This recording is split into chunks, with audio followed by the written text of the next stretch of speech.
I'm really pleased to have with us Larry Schieber in this video recording. Larry is the owner and operator, along with his wife Kim, of a pharmacy in a small rural town in central Ohio called Schieber Family Pharmacy. The town's called Circleville. So Larry, it's a pleasure to have you here. Pleasure to be here. We're thinking about the medication experience this week in our course, and we're going to talk about some specific aspects of that medication experience with you. But also you are the independent practitioner that they're going to meet in the course. So, you know, it's interesting for them to see how what that means in terms of careers in pharmacy, but also in terms of the ways you work with patients. So we're glad to have you here. So I'd like to start off by just asking you to describe your pharmacy for us and tell us a little bit about what you all do. I think our pharmacy is fairly typical. Physically, it's not a large store. It's about 1,000 square feet. We specialize in just health-related items, and we don't sell garden hose or greeting cards or that sort of thing.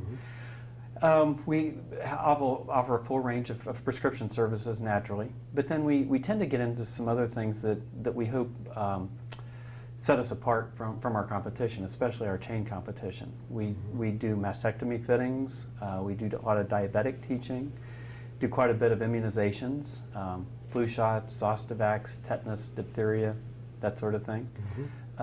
We service some group homes and do some compression products, compression stockings and so forth.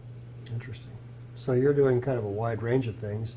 My follow-up question to what you just said, maybe you've touched on some of this, but you know, what is it about being an independent practitioner that's different? I mean, are you able to do more of the kinds of things you just described, but how is it different than if you were working, let's say, in a chain environment? I think the major advantage that we have is flexibility. If an idea comes up that we want to try, we don't have to go through 6 or 8 layers of bureaucracy to get approval to do it. We decide we're going to try it, and off we go. Yeah. As an example, several years ago, we had a nursing home administrator came in and said, we had lost our pharmacy, and we'd like you to start tomorrow. And we were able to service them. We had some bumps along the way, but we were able to service that need for that nursing home. Yeah. Well, I've said in this situation you're the boss, and if you decide you want to do it, you do it. Right. You don't have to wait for lots of permissions. Right. That's always a good thing.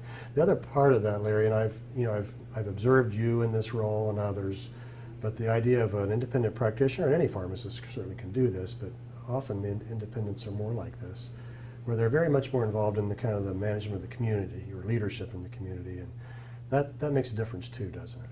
Well, I think it does, not only from the standpoint of pharmacy, but I think anyone in business, especially in a small town, needs to be involved in their community. Yeah. And honestly, a side benefit of that is you develop relationships, and you never know when somebody's going to come walking in the door with an idea that they'd like you to participate in. And honestly, it's gratifying. We've gotten into some things that have turned out to be very gratifying and honestly a lot of fun. Yeah, you bet. Well, Larry, in our course this week, we're talking about a variety of things that affect the patient medication taking experience.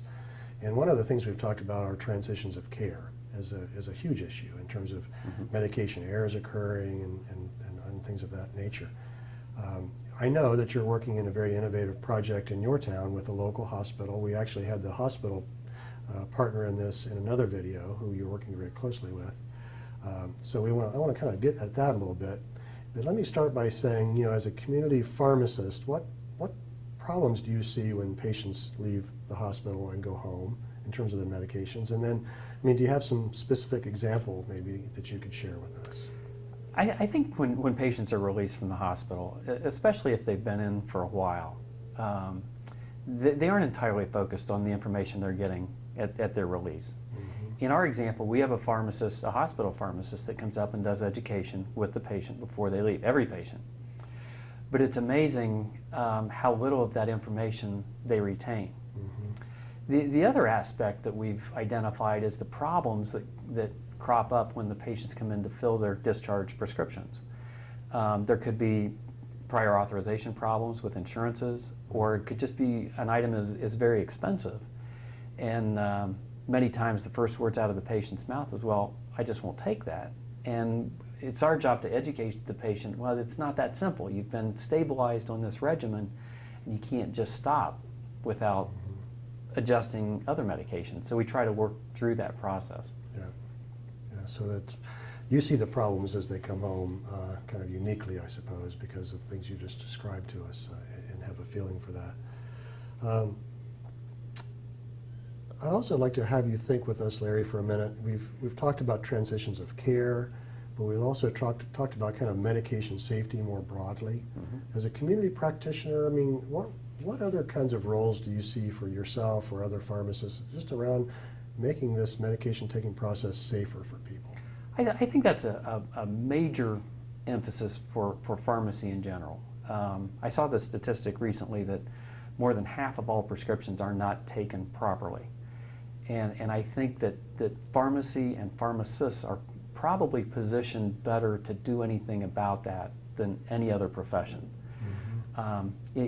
Through medication therapy management sessions and honestly just communicating with patients and paying attention, I think we can make a big difference.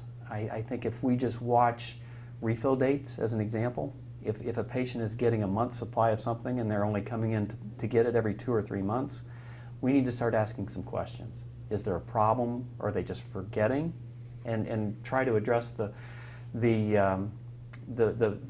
therapy from that standpoint and try to improve their adherence. Yeah. So you've touched on a couple of things that we've hit on in our course. So adherence being one of them. I mean, I've said to our students, it's not really rocket science. I mean, but it makes a big difference.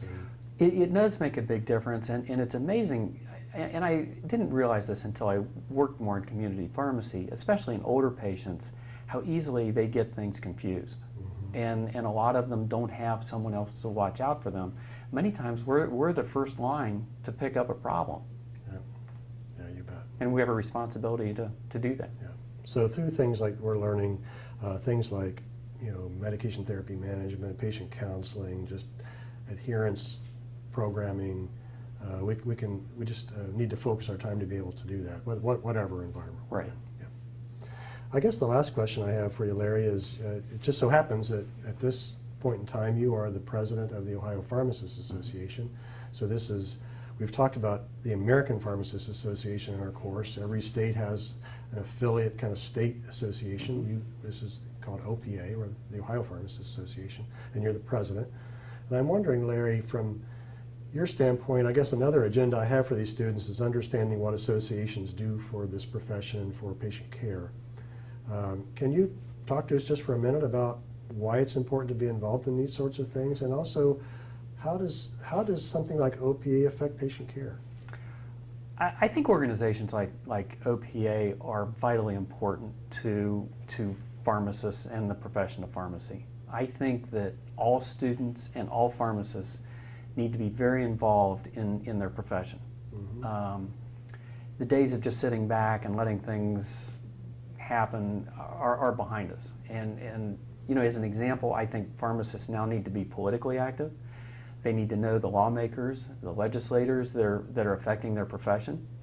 And I think a good way to work within that is invite legislators to practice sites so they understand what it is that we do.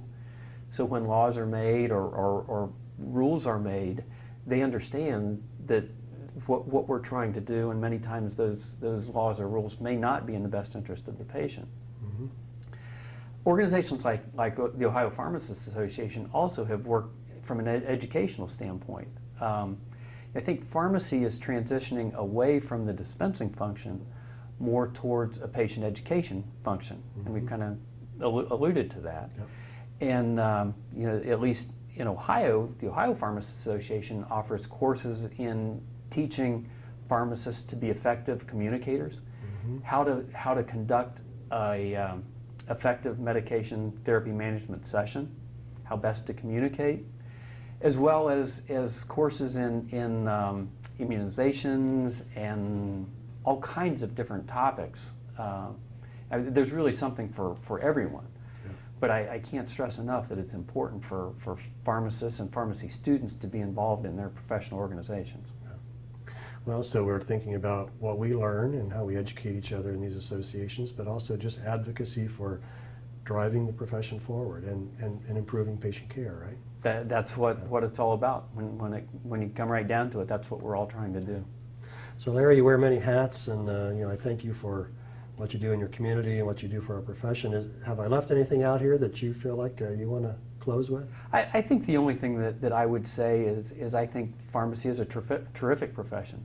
I mean, it's very versatile. You can go lots of different directions with it, lots of different practice sites. I think the future of pharmacy is bright, and I'm proud to be a part of it. Yeah, and thanks for what you do to help move that ahead. Thank you. Good luck to you. Thanks.